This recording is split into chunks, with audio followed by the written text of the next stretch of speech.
उसके बाद जी हमारे पास एक टॉपिक है और बड़ा इंपॉर्टेंट टॉपिक है, और वो है टैक्स रजीम्स का। इसको मैं एक एग्जांपल से समझाऊंगा आपको, और यहाँ पे दो तीन रजीम्स को हम कवर करते हैं, और इस एग्जांपल से आपको बेहतर समझ आएंगे। फिर हम इंशाल्लाह हम इसका जो स्टडी टैक्स है वहाँ से आप इसको रीड करिएगा, कि हम करेंगे उसको वहाँ से, नोट्स भी नोट्स में बने हुए हैं। ओके जी, हम एग्जांपल लेते हैं जी। हम लेते हैं, अच्छा इसकी एग्जांपल आपके नोट्स में भी है, वो थोड़ी डिफरेंट है, यहाँ पे हम थोड़ी डिफरेंट लेते हैं। फॉर एग्जांपल एक बंदे की जी बिजनेस इनकम है, वो कुछ यूं है जी कि उसकी इनकम है, एज्यूमिंग हम 1.5 मिलियन एज्यूम कर लेते हैं। उसके जो एक्सपेंसेस हैं वो हैं 5 लाख के। आपको याद है हमने अभी पढ़ के आए थे कि जो किसी भी हेड में इनकम होती है, वो इनकम कैसे कंप्यूट होती है, टैक्सेबल इनकम। वो होती है जी income under all that head, यानी कि इनकम कैसे आएगी, उसमें से खर्चे माइनस कर सकते हैं, जो खर्चे जो कि अलाउड होते हैं। तो हम एज्यूम कर लेते हैं ये खर्चे सारे के सारे अलाउ है। तो हमारे पास हमें पता है ये टैक्सेबल इनकम यहाँ पे किसके बराबर होगी, 1 मिलियन के बराबर होगी। कैसे पता चला, 1.5 मिलियन माइनस 5 लाख, तो 1 मिलियन के बराबर हो जाएगी हमारी टैक्सेबल इनकम। ठीक है, और एज्यूमिंग के वो डिडक्टेबल लॉस, अगर डिडक्टेबल लॉस होता है तो वो भी माइनस कर लेते हैं। तो यहाँ पे नहीं, ये तो हमने सिंपल, हमारे पास इनकम और खर्चे थे, तो हमने टैक्सेबल इनकम निकाल ली इसको 10 लाख। तो इसका हम टैक्स रेट लगाएंगे जी। टैक्स रेट कैसे लगाएंगे, आज ही हमने सीखे हैं, उसमें से हम लगा लेते हैं। टैक्स लाइबिलिटी कैसे कंप्यूट करेंगे, हम टैक्स रेट लगा लेंगे। अगर आपको याद हो तो यहाँ पे ही ये है जी, हमारे पास ये नॉन सैलरीड होगा बिकॉज इसकी बिजनेस इनकम है, राइट। तो सैलरीड में ये सैलरी है ही कौन, नहीं तो इसमें फॉल कर जाएगा। तो उसने कहा 6 लाख से 12 लाख के बीच में फॉल करते हैं। 6 लाख से ऊपर के अमाउंट के ऊपर कह रहे हैं 15% की अमाउंट है, 15% का रेट है। तो हम इसे कैसे निकालेंगे जी, हम कहेंगे जी 1 million minus 6 lakh into, rate क्या था जी, रेट था जी 15% का रेट था। ये 4 लाख का आप 15% ले लेंगे, तो आप कहेंगे जी ये आपकी लाइबिलिटी आ गई है।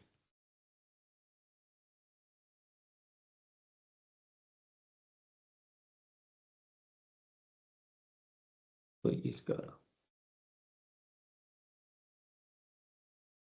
इसमें से माइनस करेंगे 6 लाख।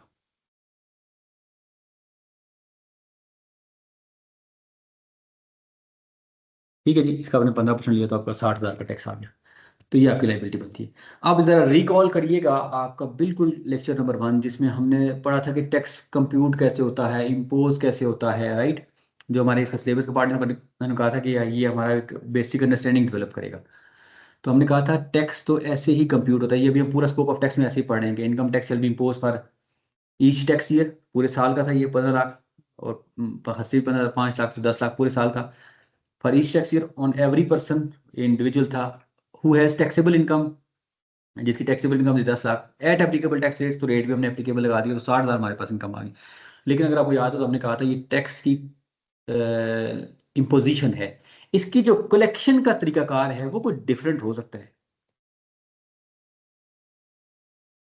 और वो उसमें अगर आपको याद हो तो हमने पढ़ा था विद होल्डिंग टैक्स हो सकता है, एडवांस टैक्स होता है, या at the time of filing of return. तो यहाँ पे विद होल्डिंग टैक्स को जरा हम एग्जांपल लेते हैं कि विद होल्डिंग टैक्स क्या था जी, जब पेयर पेई को पे करता था, तो उसमें से उसके कुछ टैक्स काट लेता था एज पर एप्लीकेबल, कोई भी सिनेरियो उसको बताया जाएगा जी इस हिसाब से आपने काट लेना है। जैसे हमने, अगर आप याद हो, सैलरी की वहां पे एग्जांपल दी थी। तो यहाँ पे आप बिजनेस है, तो अब ये 15 लाख या इनकम या रेवेन्यू जिसे हम कह रहे हैं,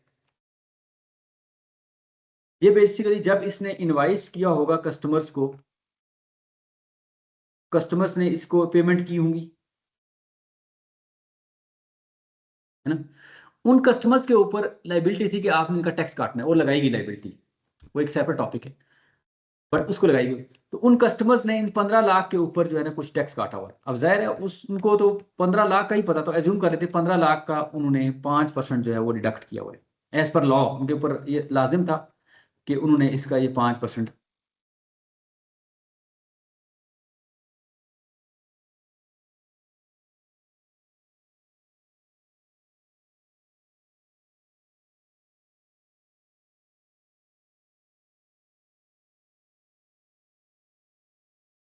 ठीक है जी।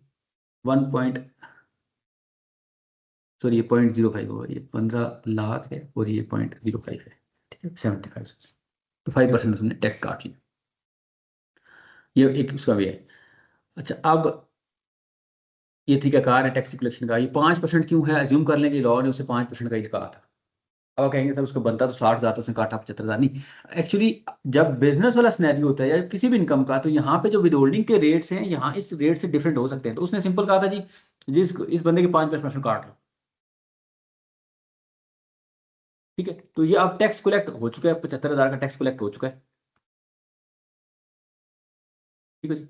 तो अब वो कहेंगे सर उसने 10 लाख पे क्यों नहीं काटा, 10 लाख पे इसलिए नहीं काटा कि जो बंदा काट रहा है उसके पास इतना टाइम या इतने रिसोर्सेज या ऐसा पॉसिबल ही नहीं है कोई असेस कर सके कि जिस बंदे ने मुझे इन्वाइस की है उसके खर्चे कितने होंगे। तो उसको अगर ये कहा दिया गया कि उसके आपने नेट पे काटना है, इन 10 लाख पे काटना है, फिर तो उसके लिए बड़ी मुसीबत बन जाएगी। तो इसलिए उसकी जो डिडक्शन होगी नॉर्मली, वो आप देखेंगे डिडक्शन हमेशा ग्रॉस पे ही हो रही होती है। तो उसने जब वहां पे किया तो उसने इस 5% काट लिया, ठीक है, सब पे काट लिया। अब इसको हो सकता है सब पे ना भी एप्लीकेबल होता हो, कम पे कटे ज़्यादा पे कटे, तो हम एज्यूम करते हैं सब पे कटा हुआ है, हमने यहाँ पे रजीम सीखनी है। तो हम एज्यूम करते हैं 15 लाख पे 5% कस्टमर ने काटा हुआ है। अब ये टैक्स किसका है, इस बंदे का है, इस पर्सन का है, ये मिस्टर ए का है।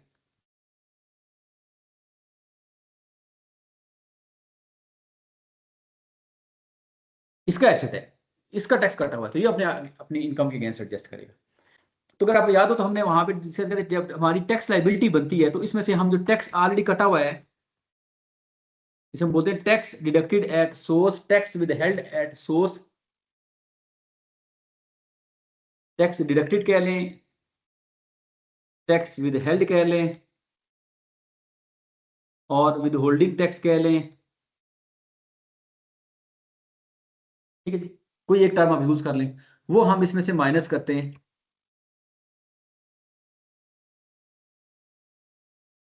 तो हमारे पास अगर आंसर आया पॉजिटिव तो हम कहेंगे हमारा पेबल है, और अगर आया नेगेटिव तो हम कहेंगे ये हमारा रिफंडेबल है। तो इस केस में टैक्स पेबल के बजाय हमारा ज्यादा कट गया था तो हम कह रहे थे ये रिफंडेबल है,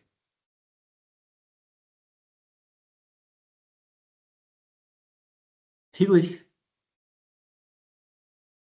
तो ये हमने पढ़ा था। अब यहां से बेसिकली रजीम स्टार्ट होती है।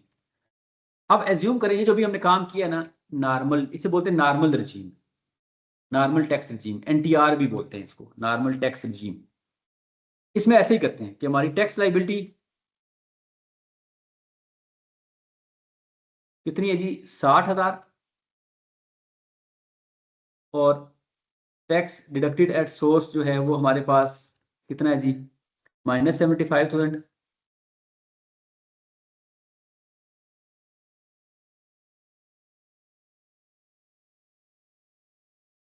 तो हम उसे कहते हैं ये हमारा नॉर्मल है, नॉर्मल हम ऐसे कहते हैं। इसमें पेबल या रिफंडेबल कोई भी बन सकता है। एक और रजीम होती है, ये तो सिंपल है, हम ऐसे ही करते रहेंगे, हमने पहले भी किया हुआ है। एक होता है फाइनल, जिसे हम बोलते हैं फाइनल टैक्स रजीम, FTR। इसमें क्या है, नाम से जाहिर है, FTR फाइनल टैक्स रजीम। इसमें क्या कहता है जी, जो आपका विदहोल्ड हो चुका है ना वो आपका फाइनल है, आपको दोबारा ये वाले काम करने की जरूरत नहीं है, आपको ये काम करने की नीड नहीं है, जो आपका उस वक्त कट गया था वही फाइनल है। तो अगर हमारी इनकम उसमें फॉल करती हुई तो हम कहेंगे हमारा 75,000 की लाइबिलिटी बनती थी, 75,000 ही कट गया, और हमारे पास तो हमें ये दोबारा ये वाली लाइबिलिटी इसमें ये कंप्यूट करने की जरूरत को नहीं है। तो हम वो जो कट गया वही फाइनल होगा हमारा, नाम से जाहिर है, जो कट गया वही फाइनल है। हम कहेंगे टैक्स लाइबिलिटी भी इतनी थी, कट भी इतना गया, और हम कहेंगे अब हमारे पास ये जीरो है, हमें कोई नहीं बता। हाँ अलबत्ता अगर इसमें कोई गलती हो जाए तो उसे ठीक कर लेते हैं।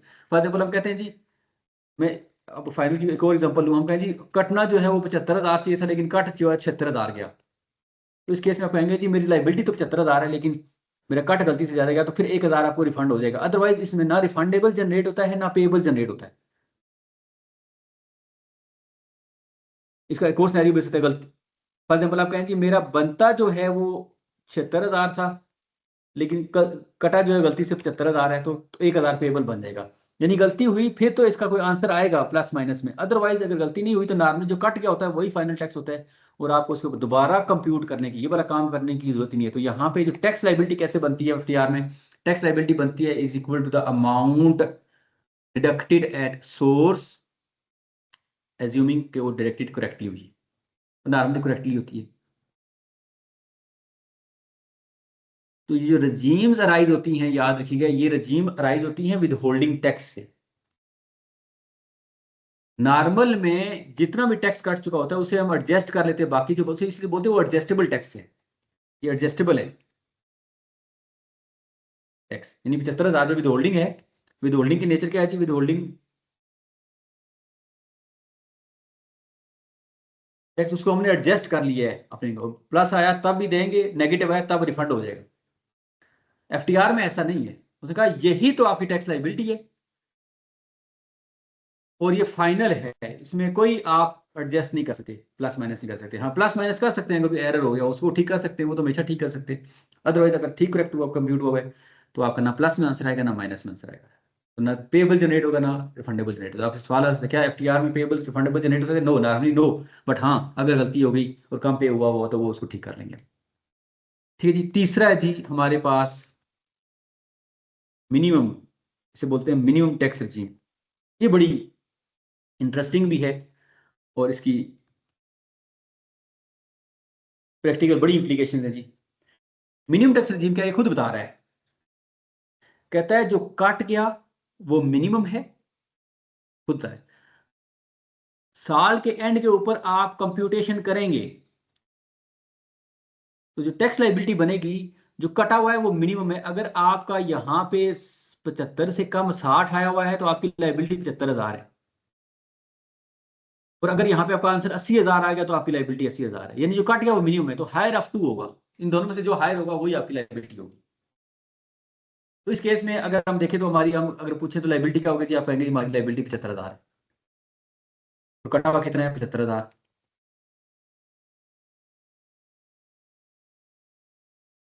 एज्यूम करें आपका ये यहाँ पे 75 के बजाय 80 बन जाता,